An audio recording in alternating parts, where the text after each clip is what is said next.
So in being humble, first part is being humble with Allah subhanahu wa ta'ala. And that's the example of Sayyidina Umar ibn Khattab. Sayyidina Umar ibn Khattab, when he was going into this, into Al-Quds, when it was freed from back in the days, Sayyidina Umar ibn Khattab was going to the Quds, and he was traveling after the Muslims were able to go into the city. They sent Sayyidina Umar to come, take the key of the city. So Sayyidina Umar was going, and he was traveling with one of his servants, and there was only one camel or one horse. So the deal was that Sayyidina Umar ibn Khattab rides on the horse a little bit, and then he goes down, and then the servant rides a little bit, etc., etc. So when the time came that they reached the city, it was the servant's time to be on top of the horse, or to ride the horse. And Sayyidina Umar ibn Khattab held the horse held the horse with his hand, and he was directing the horse. So there was a small well in the way when they're going into the doors of the city. So Sayyidina Umar ibn Khattab took off his shoes and put it beside his arms, and he was walking, holding his clothes a little bit up so it doesn't get wet, and holding the horse and the shoe in his hands. And he was walking the city. Imagine that view. So the servant told him, Sayyidina Umar ibn Khattab, you're going in, you're the emperor, you don't know who you are, and all these people, the kings of this area, are the ones who are coming to welcome you. You have to be in a better way, and you ride on the horse at least, and I'll pull it for you. Sayyidina Khattab told him, no. Allah subhanahu wa ta'ala is the one that gave us pride. If we seek pride in any other way, we will have no pride. So that's being humble with Allah subhanahu wa ta'ala, knowing really what is worth. And when it's not something wrong that if we go having an important meeting, we don't have to go in a bad way. No, in Allah, Jamilun yuhibbul jamal, Allah subhanahu wa ta'ala is beautiful, and He likes beauty. So we should try to seek to be in a better. But Sayyidina Khattab, he didn't try to change anything in his life at that point, because he knew what's right. He didn't try to change the circumstances, because he knew that humbleness is for Allah subhanahu wa ta'ala, and when you're humble with Allah subhanahu wa ta'ala, that's what gives you pride. The other story is a scholar.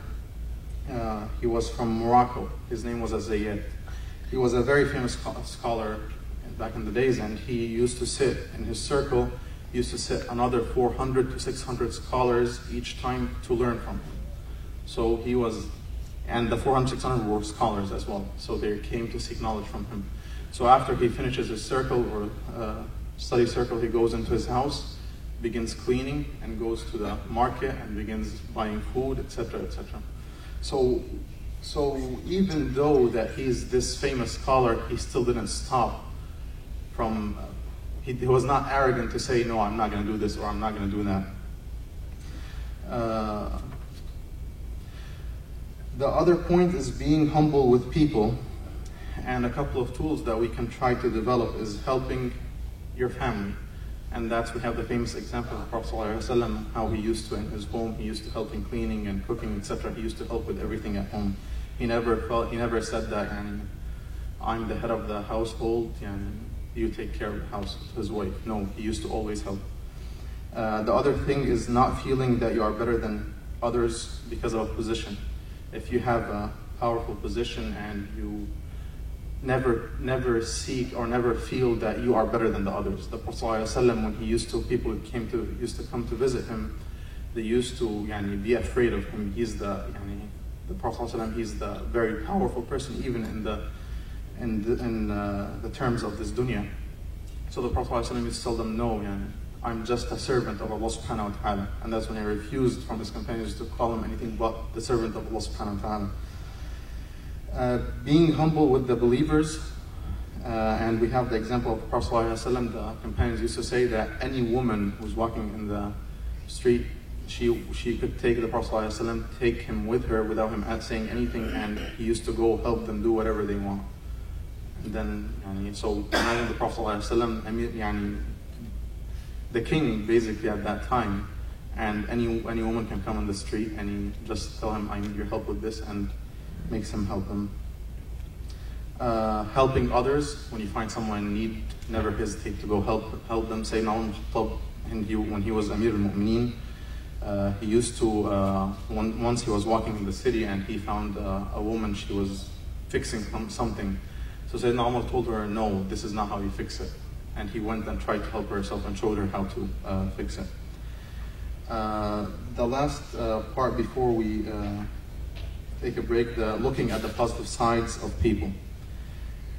When we look at others around us, we try to look at their positive side, because if we look at their negative side, we're going to think that we're better.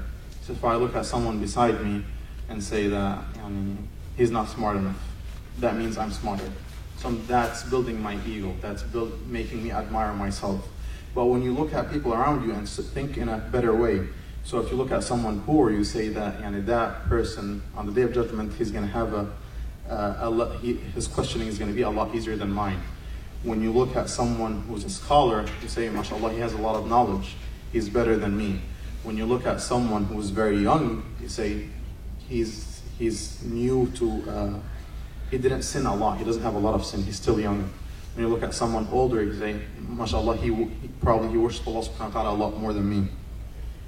When you look at someone who sins, you say that maybe in his heart he has something that Allah subhanahu wa ta'ala looked upon, he's going to take him to the Jannah. So that's looking at people, and the lens that we look at people, that helps us being humble, helps treat ourselves. أقول قولي هذا واستغفر الله لي ولكم فاستغفروه. بسم الله الحمد لله نحمده ونستعينه ونستهديه ونعوذ بالله من شرور أنفسنا ومن سيئات أعمالنا. So another thing that would help is don't brag about who you are. So when you're walking somewhere and someone tells you to do something, don't say, don't tell me to do that, I'm this and this.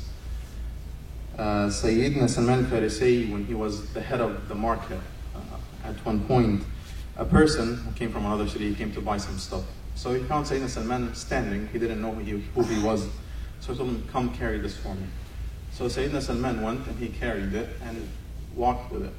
So people came to him, Sayyidina Salman, people when they saw that, no, we'll carry it. We'll carry it. So the guy, at that point, he realized what he did, and he began apologizing. I didn't know, etc., etc. Sayyidina Salman told him at that point, no, there's nothing wrong with that, and he insisted that he carries it. The other thing is making others feel proud, or trying to empower others.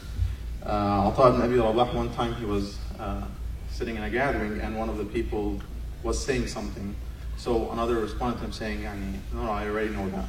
So Sayyidina Ata told him, what kind of, what is that you just did? And when you're talking to someone, or when someone's talking, you have to listen to them.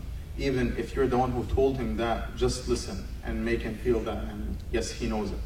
Don't just try to put him down and say, I already know that. The last thing is accepting advice from others. And when someone gives us advice, we shouldn't try to feel defensive. No, if someone's telling me something, Sayyidina Umar al-Khattab had a famous sentence, رحم الله رجلا أهدى إلي عيوبي, or may Allah subhanahu wa ta'ala bless a man who gave me advice, or he told me what I should need to improve. So that's another thing. When someone gives you advice, try to accept it. Don't tell him that, no, you really don't know me. And basically what we do, don't do that. Just accept it and try to improve yourself. These are all basically tools that we should try to use, and there's a lot more tools, but the point is here that we should try to make ourselves humble with people and humble with Allah subhanahu wa ta'ala. When we do that, we're going to seek to improve in this life and the hereafter. When we know that we need to improve in worshiping Allah subhanahu wa ta'ala, that gives us empowerment, that we don't feel that we're already there. When we are humble with people, we build relationships with people, and we try to improve in this life.